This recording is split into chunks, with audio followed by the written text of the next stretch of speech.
What is going on, everybody? Welcome to another episode of Off the Couch Boxing. I am your host, Reckless Rex Ruger. Watching my back, as always, the Alexis Arguello puppet. We are back with another banger. Y'all know what we do here. The most amazing and real boxing conversations anywhere on planet Earth. Legends, luminaries, world champions, and fighters on the come up. All coming here to chop it up with your boy, yours truly, Reckless Rex Ruger. And today we got another great episode. Before we get down to brass tacks, let me go into my obligatory promotional spiel, because as you all know, if you have a podcast, you got to pimp it. And today, the pimp hand, get a good look, feeling very strong. So here we go. Make sure to tap into Off the Couch Boxing on Facebook. Our handle is Off the Couch Boxing and Podscum.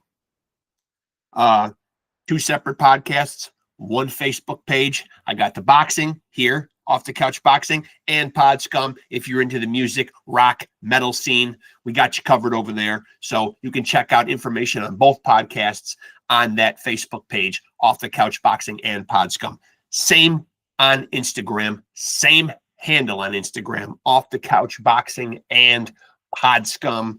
And of course, if you're here right now, this is the place to be.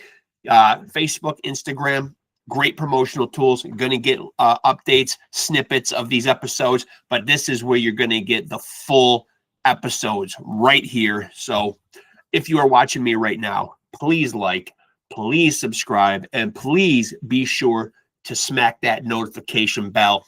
You want to be tapped in. You want to be in the loop. You want to be privy to when those new episodes are dropping. We got new content coming your way every single week. Sometimes it's an episode, sometimes it's multiple episodes. It just really depends on how busy we've been getting that particular week. If we got content, we roll it out to you guys ASAP.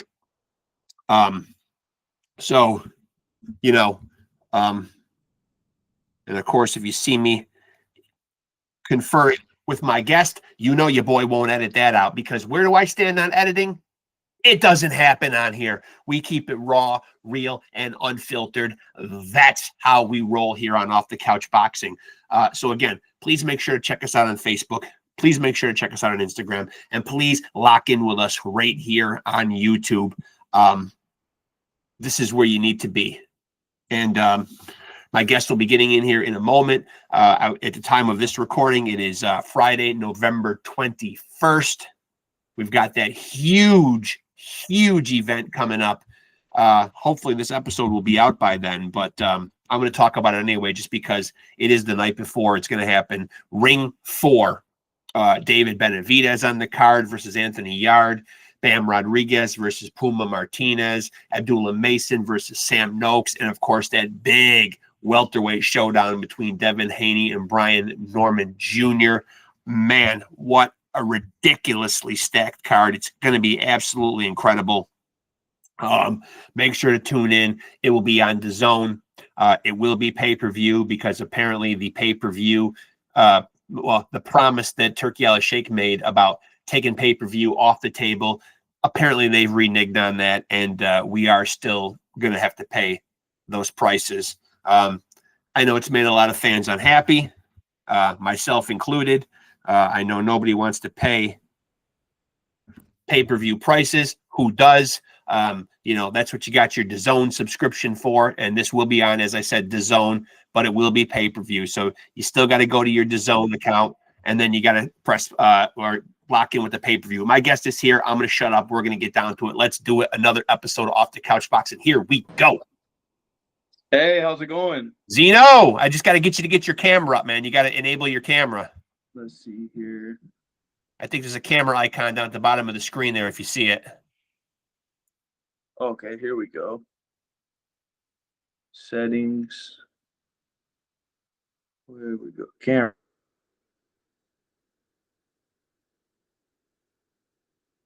You seeing it?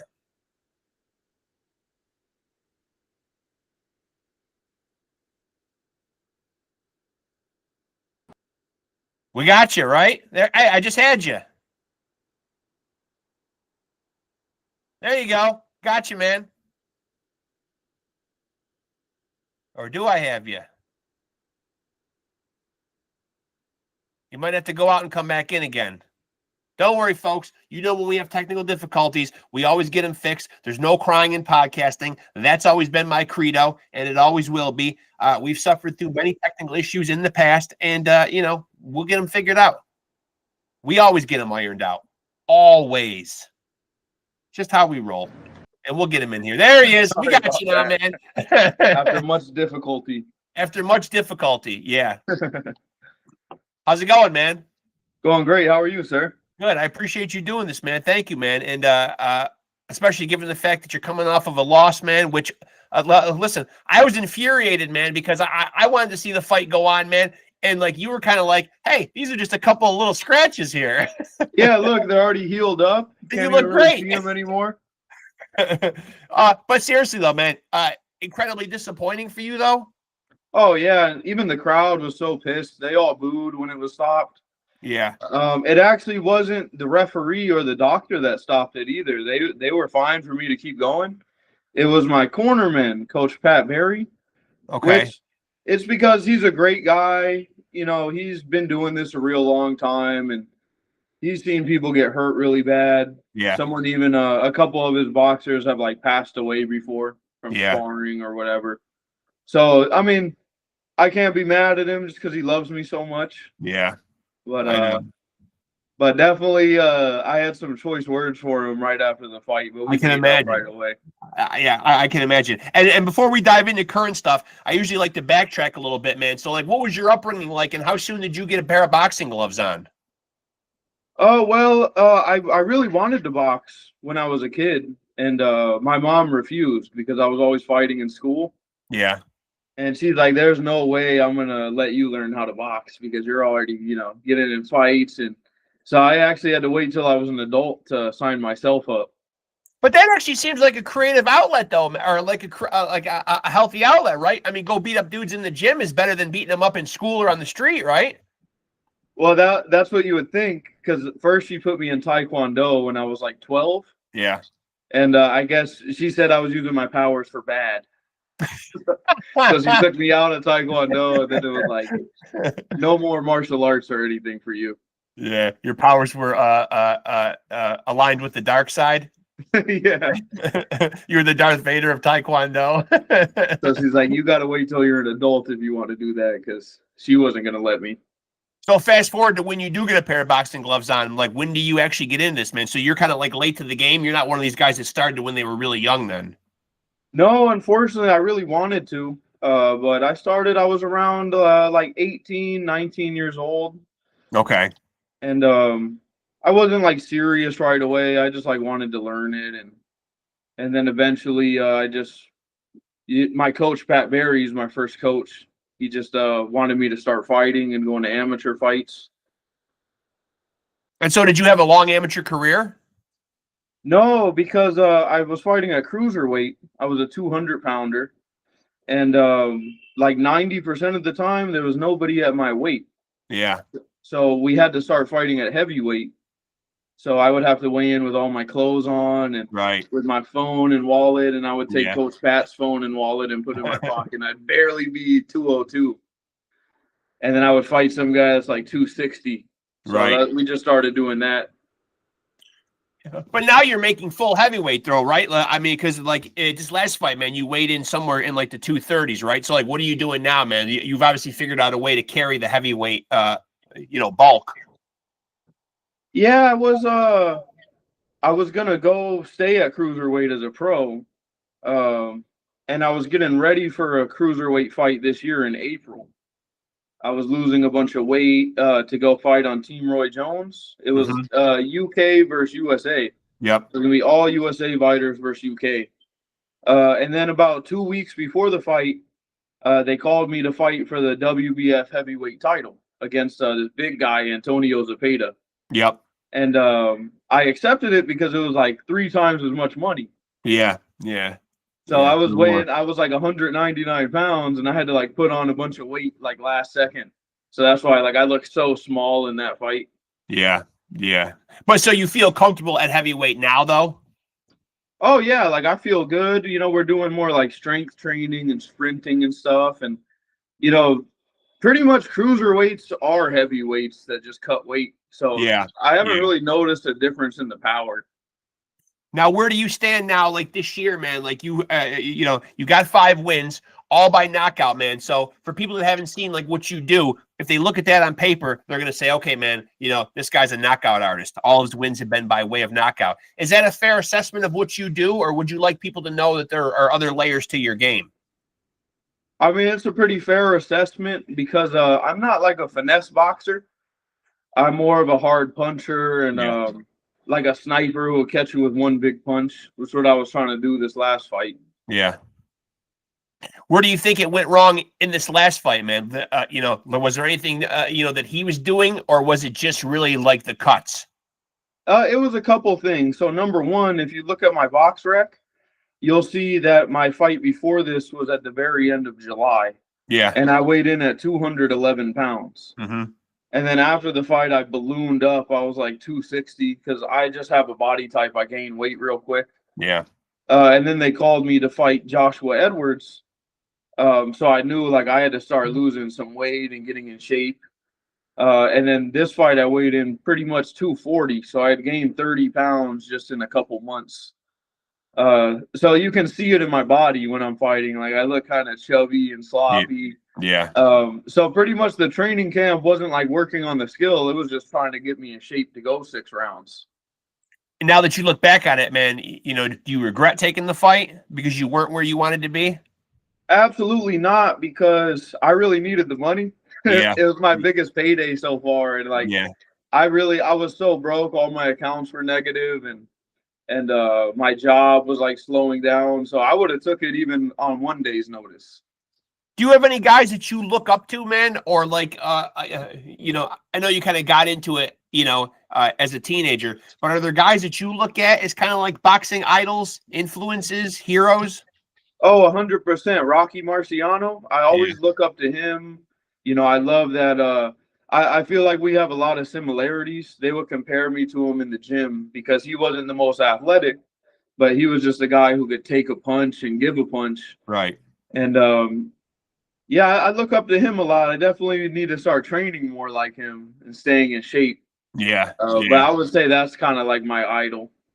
Now, let's clear up the nickname thing, because BoxRec has you as the Hammer, but I noticed you got introduced as the Viking the other night. Yeah, because everyone calls me the Viking because I am like partial of Viking descent with some of my ancestors. So the only reason I changed it for this fight was because the main event was Erickson Lubin versus Ortiz, and he's the Hammer. Yeah. So I was like, I'm not gonna steal his mojo. They call me the Viking anyway, so they decided to bring me out as the Viking this fight. So are you going to go on record as committing to one going forward? Will it be the Viking? Yeah, we're gonna just stick with the Viking from this part.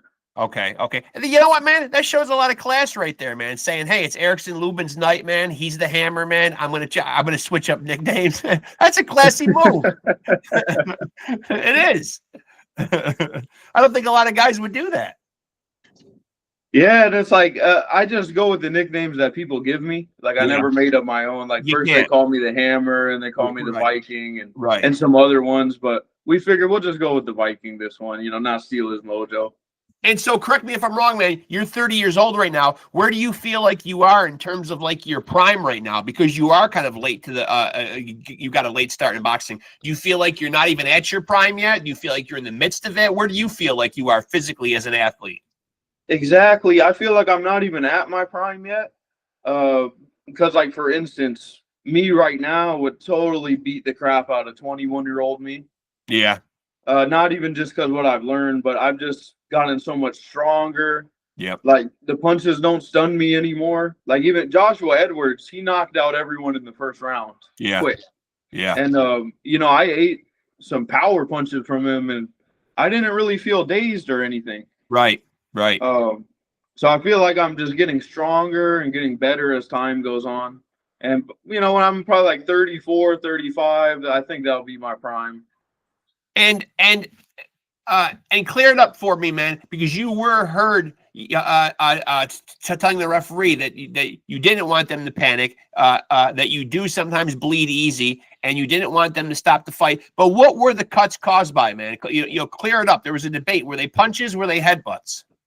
Well, this one right above my eye was a headbutt. That was the nasty one. Okay. When we were on the inside, somehow we clashed heads, and I didn't even realize I was cut because I wasn't like hurt or feeling anything. Right.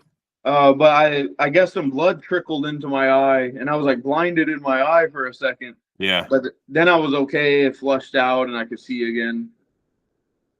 So you weren't panicking, right? So you didn't seem like you were panicking in there very much. I mean, like you seemed like you know, despite the fact that you were cut and you were bleeding, you know, you seemed pretty relaxed in there, though.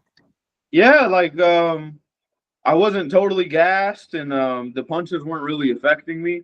And I could see that he was starting to get tired, which is what I wanted, because I knew right away, like this kid, you know, he has 10 times as much amateur experience, if that, probably more than 10 times.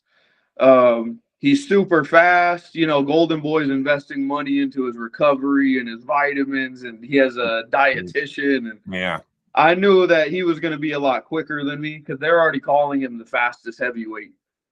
So I knew my best chance, not being in the best shape that I could have been in, is just to let him get tired. And then the remaining 3 rounds was when I was going to start letting my hands go more.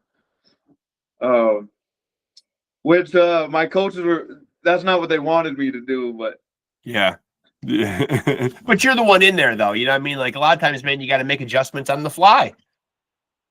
Yeah, because I knew right away, like in the first 30 seconds, I'm like, this kid's way faster than me. He hits like a truck. Let's just let him get tired. And then, because we knew anyway that they wanted me to box smart for the first few and then start throwing like hooks and stuff, because Joshua Edwards will capitalize on any mistakes. Yeah. And like I said, the training camp wasn't us like sharpening up my form or working on skill. It was just trying to get me not so fat. Like I had a big beer belly like the first like month, and I was just in terrible shape. And so now, man, you know, where do you stand on the fact that now, you know, in 2025, you know, you did pick up 2 losses, but you don't seem like you're really panicking about it, man. Like, you know what I mean? Like, what's the game plan as 2026 rolls around? You know what I mean? Like, obviously back to the drawing board or whatever, man. But, you know, do you have the mindset like, okay, man, I've got to stop I've got to stop the losses right here, man. I got to go on a streak here. Exactly. That's exactly the plan now. Is both of the guys that I had fought and lost against, they had a lot more experience than me. It was also bad stoppages. Like, it shows as a TKO loss on my record, but if people go back and watch the fight, they'll see I've never been knocked out. I've never been hurt really bad. But definitely I don't want to take any more losses. But it's not a big deal, because if you look at a lot of heavyweights and all-time greats record, they have a couple losses. Some of them got knocked out early in their career. Yep. So it's nothing to sit here and be depressed about. It already happened. Right. So all I can do now is just always stay in shape, not get out of shape. And, you know, we're going to start fighting more guys that are like of equal experience. Yeah. So I can like build up my KOs and my record. And then once we're ready, then we'll start fighting these tougher, more experienced guys. And what do you feel like what was your biggest takeaway from the fight the other night, other than like the fact that you would have liked to have been in better shape, man? Like, because you know, obviously, you know, each fight, you know, is a learning experience, whether you win or lose, man. Like, what did you take away from the other night? Just really that I need to be in better shape year round. Because when they called me for the fight, I was so fat, so out of shape. I know that if I had been in great shape, I would have gave him a really tough fight, because, you know, we saw that he couldn't hurt me bad. Yeah. And I also punched very hard. Like pretty much every punch that I threw landed on him. And I'm pretty sure like a couple of the body shots hurt him. I could tell by the body language. But I just wasn't in shape to let my hands go, and that's my biggest regret. Where does the punching power come from? Is it learned? Is it inherited? Yeah, I think it's genetic. Like the first time I found out that I had punching power, I was in 2nd grade. Yeah. And some kid was following me around the playground, just bullying me. like, oh, you're a girl, you're this, just saying nasty things to me. And I was just trying to walk away from him. And he like followed me. I walked around the whole playground and he followed me the whole playground. And when we're about to walk back into school, he like said something and I just snapped. And I turned around and punched him. And he flew like 3 feet and was like knocked out face down on the ground. And I was a second grader. Like most second graders, they can't punch like that. Yeah. And I realized like, oh, like I can punch pretty hard. Because like the kid, he was like knocked out cold. And are there strong people in your family, man? Like, yeah, you know, did somebody else in the family fight or did like some type of combat sports? Yeah, my father and my grandfather were wrestlers. My grandfather was a collegiate wrestling champ, and my great grandfather Alfred VOORIS, he was an army boxing champion in World War II. Okay. So did you ever flirt with did you ever flirt with the idea of UFC or MMA, or was it always going to be boxing? Well, I've always liked MMA. I'm a huge fan of MMA. Yeah. And I actually like wrestled for a while in high school, and I was really strong and really good at it. I actually broke a couple kids' bones on accident. Yeah, I was gonna say, man, you're built like a bear. I mean, you know, I imagine, man, it would not be fun to be on the ground tussling around with you. Yeah, like if it had been a street fight versus Joshua Edwards, I definitely would have tackled him. Yeah, you would have had to. Yeah, you would have had to take that thing to the ground. Be like, never mind the rocket. We're going down to the ground here. It's something I'd like to do in the future. Like when I'm done boxing, like pretty much my goal, I just want to win a world title. Yeah. Like a WBA, WBC, a legit world title in heavyweight. Yeah. And then after that, like I'm good to retire. And then I'd like to, you know, do some MMA fights. Where do you stand on like what a guy like Jake Paul brings to the sport, man? Are you a fan of his events? Oh, definitely, because I sparred with Jake Paul right before he fought that basketball player. Forget his name. Nate Robinson. Yeah, Nate Robinson. I sparred, so that was like his first pro fight, I think. So this was like 4 years ago or something. He used you to get ready for Nate Robinson. For God's sakes, that seems like overkill a little bit. He's bringing a big bear like you into the gym for little old Nate Robinson. And I was actually surprised like how big Jake is. Like he was a little taller than me, but about like the same build. Yeah. Because at this time I think it was like 205 or 210. And I was thinking that I had to go easy on him. Yeah. I was like, I didn't even know who he was. They were like, hey, like we'll give you $200 to spar with Jake Paul.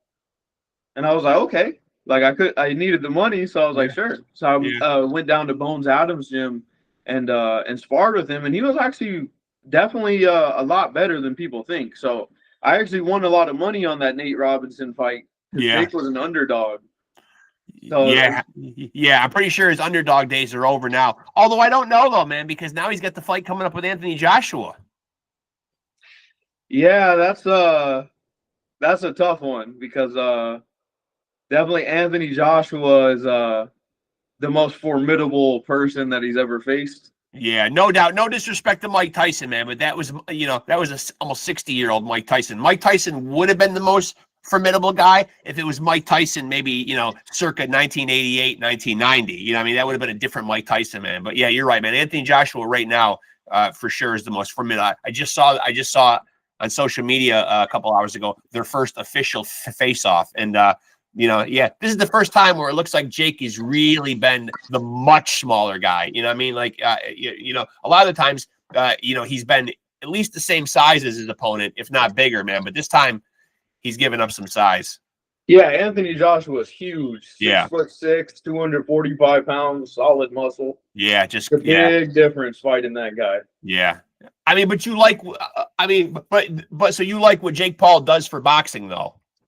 Yeah, because if you look at like the records of like the most viewed fights, he's up there. Yeah. So it's like love him or hate him, he's bringing more eyeballs to the sport, bringing more attention to the sport, and that's great. Because boxing was actually like it's arguable that it was dying or whatever. Yep. But it's good that like these influencers are getting in there and willing to put the gloves on, because anyone who's willing to get in the ring and throw the gloves on is a tough guy. Do you think that do you think that Jake Paul, he has been officially ranked at cruiserweight. Do you think he's the type that we could ever see actually as a world champion? It's definitely possible because he has the work ethic. Yeah. And he has some ability. Yeah. He hit me with the overhand right that he knocked out Nate Robinson with. And I felt it, and I was like, oh, if he hits that little Nate Robinson with that, he's going to knock him out. And that's he exactly did. what happened. Yeah, and he did. So he has power. And, he trains really hard. And his team, he's surrounded by professionals that, they're hell-bent on succeeding. So it's definitely a possibility. It just depends who's champion at that time. Have you thought about the length of your own career? Like I've had guys on the show who have, who are very definitive in how long they want to stay in the sport of boxing. They know that they don't want to fight past a certain age, or they don't want to fight past a certain amount of fights. They don't want the sport to retire them. You know what I mean? Like they want to leave with all their faculties, and they want to leave on their own terms. Have you thought about that? Oh, 100%. I've talked with my team about this, and I'm gonna retire around the age of 40, unless I can win the title much quicker than them. But that's my cap. I'll give myself 10 years. Yeah. Because I haven't taken a lot of damage. And you started late, and you did start later. Yeah, and I didn't have a bunch of amateur fights. So I really didn't take as much damage as some of the other guys. So I can last about 10 years fighting a few times a year. And is your plan to stay at heavyweight? It's something I've been thinking about. If I want to cut to cruiserweight, I think I will stay at heavyweight for now. Just because it was really, really hard for me to cut it down to cruiserweight once I got older. Yeah. Because I do have a lot of muscle. Like, if you look at the face-off of me and Joshua Edwards, like, he's taller, but, like, my arms are much bigger. My head is big. I'm a big-boned guy. So it was the last time I cut the cruiserweight was my first pro fight, and it was really tough. Like, I didn't even drink water for, like, 4 days. Yeah. I was suffering. Yeah. And so what's your preparation like typically? Like, are you a guy that watches a lot of film on your opponent, or do you kind of leave that up to the team? We did watch some film of Josh Edwards. He's pretty much the only opponent I've had that really had available film on him. Yeah. Like even Antonio Zepeda, who I fought when he had 8 fights, I couldn't even find any of his fights online. So it's not something I worry about too much. Like with Joshua Edwards, there wasn't a lot to study because he just knocked everyone out in 30 seconds. Right. Kind of what you see is what you get. Yeah. And so when you're in there and you get cut, as I mentioned earlier, you were protesting, but your corner kind of took it out of your hands, and you did say that you were not happy with your corner. How do you resolve all that, though, man? Like, what's the conversation afterwards? Obviously, your corner tells you, I'm trying to look out for you. I don't want to see you get hurt badly. You know what I mean? How are you guys able to kind of reconcile this? Well, basically, like when we were walking back to the locker room, there was a lot of cussing and stuff involved on my part. Yeah. And then once I calmed down, I just realized, like, there's nothing I can do now. Coach Pat Berry is an incredible man. He's helped me outside of boxing. Yeah. He's really more of a father to me than my own father. He's helped me with things he didn't have to. And just so many things. I'm like, I can't disrespect this man. He was looking out for my health. I don't see eye to eye. He actually regretted it. He said to my other corner man, like, I'm sorry, I should have consulted you guys first. Because it was him, the head coach, that took the decision without asking everyone else. But I figured, hey, it already happened. I love Pat like a father, so I imagine I imagine the train of thought probably is too that those cuts, over the course of a few more rounds could have got a lot worse, could have got deeper, could have got bigger, and because you are so early on in your career, he probably wants to see you have some longevity in your career, and just didn't want to take any punishment. And at the end of the day, anytime coaches stop a fight, it's always coming from a good place, Yeah, and it wasn't as devastating because I got a lot of respect for that fight. Yeah. Like even right after, like so many fans, like I couldn't even walk back to the locker room because they wanted my autograph. They wanted Yeah. to take pictures with me. People were messaging me online, like just random fans that saw, like, oh, that he was starting to get tired. You were about to win, and Yeah. on BoxRec, the amount of followers I had like quadrupled. Yeah. So I got a lot of love and respect for that fight. So I didn't get knocked out, so I'm at least happy with that. And what was your upbringing like, man? Like, I'm looking at your name, man. Like, what is your ethnic background? ZENO VOORIS, man. Like, what is that? Like, are you from the States? Yeah, I was born and raised in Vegas. My last name is a Dutch last name. Okay. From my father's side, and my name is Greek, even though none of us are Greek. Okay. So Greek Dutch. Well, it's my father's part Italian. Yeah. So Zeno is actually like a real common name in Italy too. Oh yeah, that makes sense. So I guess like they intended it to give me an Italian name, but yeah. Well, hey, because I'm the youngest of many brothers and sisters, and everyone else has a normal name. I'm the only one with a weird name. And do you feel like you would have gotten into athletics if it wasn't going to be boxing, man? Like, were you athletic by nature? Like, were you good at other sports? I was always stronger than all my friends. I could run fast and jump high. Yeah. It was just even when I wasn't working out and just playing video games all day. I've never lost a push-up contest with any of my friends. I've just always been really strong. It's something that runs in my father's side of the family and my mother's side too. Yeah. And I always liked fighting, so I would have did some type of fighting, whether it was boxing, wrestling, MMA. And so you're 5-2 right now, man. Obviously that would be your last fight that we just saw last week for 2025, man. What's the plan for 2026? How active would you like to be? Oh, I'd like to get at least 5 to 10 fights. Okay. The first couple of fights will be tune-up fights, like guys who I'm supposed to be able to knock out real quick. Right. And then we'll start fighting guys of the same skill level. And then once we're in really good shape and we've had like a long 6-7 month training camp, then I'll start accepting offers to fight guys who are like 10-0 or 5-0 or whatever. Right. Who do you see right now as the guy in the heavyweight division? Is it Usyk? Oh, 100% it's Usyk. He's incredible. I mean, what he's been able to accomplish, like he's already established himself as an all-time great. Which is pretty crazy because he really is, but by all means, a pumped-up cruiserweight himself. Yeah, it just shows you like cruiserweights can compete in the heavyweight division because they're pretty much just smaller heavyweights that can cut weight.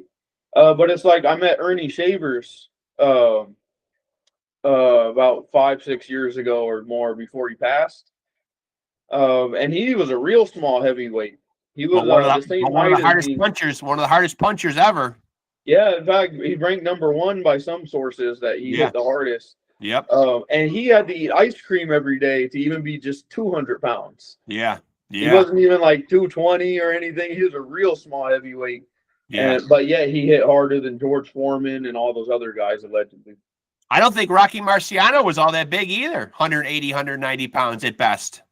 Yeah, and his reach was shorter than Pacquiao's. Yeah, that's crazy. I know, that is insane. That is insane. So as 2025 is coming to an end, from a fan standpoint, have there been fights this year that you've enjoyed watching that stand out to you, or maybe fights that you're looking forward to? Obviously, we got a huge card coming up tomorrow night. I'm not gonna lie, I haven't really been watching boxing as much. I'm a huge fan, but it's just like I've been working and just being busy and kind of focus on my own thing. Are there current guys that you enjoy watching, though? You know what I mean? Like, who are you a fan of that's doing it right now? Well, I've always been a big fan of Wilder. I know, he gets a lot of hate, but I met him and he's one of the nicest guys, and he's just an animal. I like Tyson Fury a lot. I think he just retired, though. Yeah. We'll see. We'll Usyk. see. We'll see if he stays retired or not, though, because they're already trying to lure him in for an Anthony Joshua fight, man. The All Britain heavyweight showdown. So. Oh, you know what is the greatest fight that I've seen this year is Canelo versus Crawford, because even my dad was asking me, "Oh, who do you think's gonna win?" And I didn't give Crawford a chance at all. Like most people, like, "Oh, Canelo's gonna run through this little guy. Yep. He's too small," and he really impressed me. It was an incredible performance. He's not all that little. He's not all that little. You know what I mean? Like then when you see him next to Canelo, man, you realize, he's not that small of a guy. And I've been fortunate to have his trainer Bomac on the podcast a couple times. He's very deceptively strong too. He's got a wrestling background as well, and I think he goes into fights or people go into fights with him thinking that he's not that strong, and he really, really is. You know what I mean? He's a deceptively strong guy. Very strong. Yeah, I saw him like deadlifting, I think 450, which for his size is crazy. That's like a triple body weight lift. Yeah, that's insane. So what was your takeaway from the fight against Canelo? Obviously, man, you thought that Canelo was going to win. I think a lot of people thought Canelo was going to win. Yeah, it just shows you, like, if you're determined and you don't have any fear and you have a good game plan, anybody's beatable. Yeah. What do you feel like your best attribute is in the ring? Well, my best attributes would be I have a very hard head. Yeah. Like, I don't even know if I can be knocked out. I've been hit so hard. Yeah. And even if I got knocked down, I'll get like right back up and I recover real fast. And then my other best attribute is I punch very hard. Yeah. Like pretty much anybody that I fought, and that I was able to land with a good hit, or in the amateurs, or that I sparred with, they all say that, it's either the hardest they've been hit or one of the hardest punches they've gotten.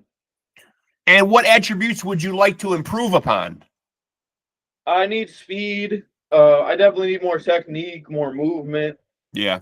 I need to trim down. I'm a little chubby right now at 239, so I'd like to be like 220, 225. Yeah. But totally lean and in great shape.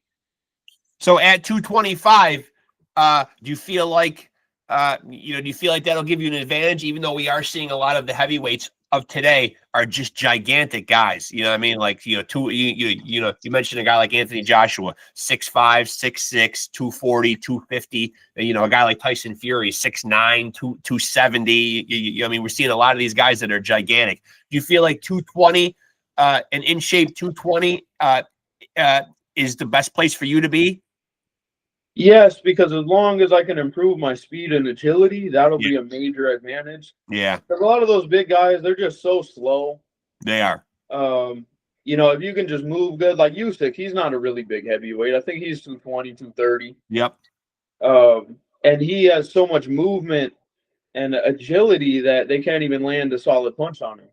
Yeah, that's how he confounds, I think, these bigger guys. He does. He's because I don't think big guys like that are used to seeing, other heavyweights have that kind of mobility. It's a rarity. It's rare. Yeah, and you got to think, like, with heavyweights, like, no matter what size they are, pretty much any heavyweight can knock out any heavyweight. Oh, yeah. They're decently strong. So a guy that's 290 pounds could get knocked out by Ernie Shavers, who was 200 pounds. Right. And vice versa as well. Yeah. And you talked about wanting to compete until you're 40 years old. Have you thought about what life after boxing looks like? Do you feel like you'll always keep a foot in the sport? Are you interested, after your in-ring career is over, in any of the other ancillary jobs that come with that are associated with boxing? Maybe being a trainer yourself, or a promoter, or opening a gym, anything like that? Oh, absolutely. I always want to be a part of the sport. I'd love to, train young people, and, because it helps people out a lot. So it's a good service to the world. Yeah. The world needs, at the very least, even if you're not churning out pro boxers, man, just putting people through the boxing workout is really getting people in shape.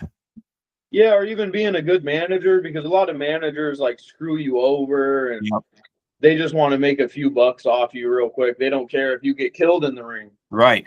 So I'd love to be a trainer, a manager, even doing a promotional thing. Pretty much always want to be a part of the sport, even when I'm retired. And so now, as I said, 2025 is winding down. How early in 2026 will we see you back in the ring again? Do you have a projected date or like at least a target date? So I'm suspended until December 9th, I believe, by the Texas Commission. Yep. So I'd like to start fighting in December, so next month, because my first couple fights, like I said, they're going to be tune-up fights. Those guys aren't going to be any problem. Right. And I'm already in incredible shape now. Yeah. Well, I shouldn't say incredible shape, but I'm already in good shape now. Yeah. Yeah. So I'm in good enough shape to take out a couple guys real quick as we're getting in better and better shape. And I want to stay busy because ring rust is a real thing. Oh no, yeah, for sure, for sure. And before I let you out of here, if people want to check out your journey, follow you, see what's going on with you, I know everybody's on social media somewhere. Where's the best place to tap in with you? If they just type in my full name, ZENO VOORIS, that's what I go by on Instagram and YouTube and Facebook and everything. So they can find me easily I'm the only person in the world with that name, so I'll pop up. Literally, if you type it into Google, you will find you.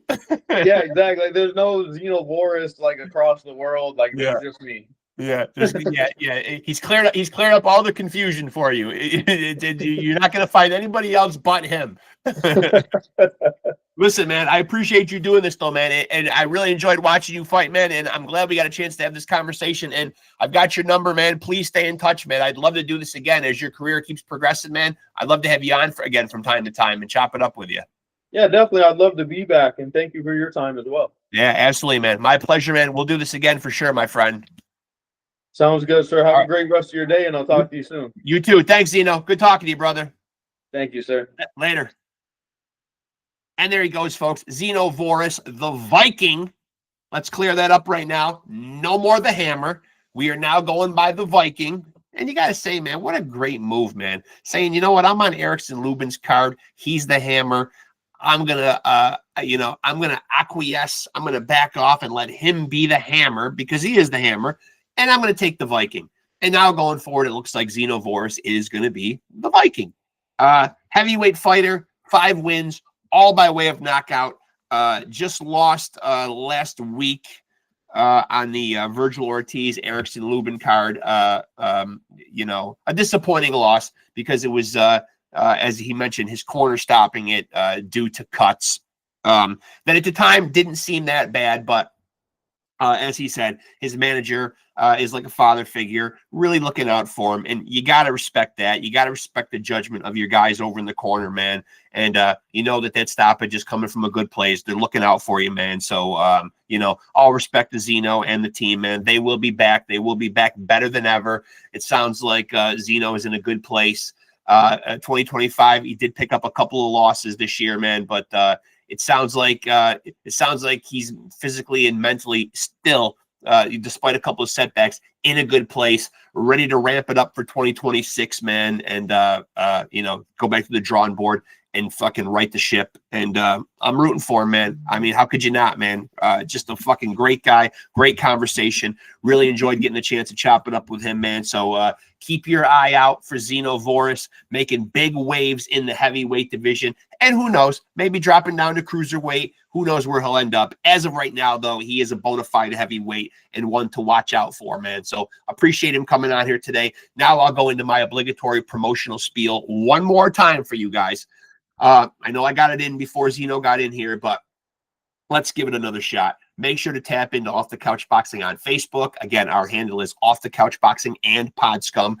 Same handle over on Instagram, Off the Couch Boxing and Pod Scum. And of course, if you're watching us right here, make sure to like, make sure to subscribe, and please make sure to smash that notification bell so that you will be tapped in and privy and in the loop and all that other good shit when new episodes drop. And again, we are right at the door of 300 episodes of Off the Couch Boxing. I say it all the time. There's literally something there for everybody. If you love conversations with the OGs, with the legends of the sport, we got them. If you like conversations with the up-and-coming young fighters that are going to be the future of the sport, future champions, we got plenty of those. So dive on in, check out those past episodes, and you will understand fully understand why we are the undisputed, undefeated heavyweight champion of boxing podcasts. The proof is in the pudding. Just go back and check out our playlist. Check out, as I said, those past episodes. And the good news is you too can be a champion. You're saying to yourself, Rexx, how can I be a champion? I'm just sitting here. I'm just sitting here watching you do your thing. How can I become a champion? The formula, again, is very simple. All you got to do is continue to stay tapped in with Off the Couch Boxing and continue to roll with the champs. Peace.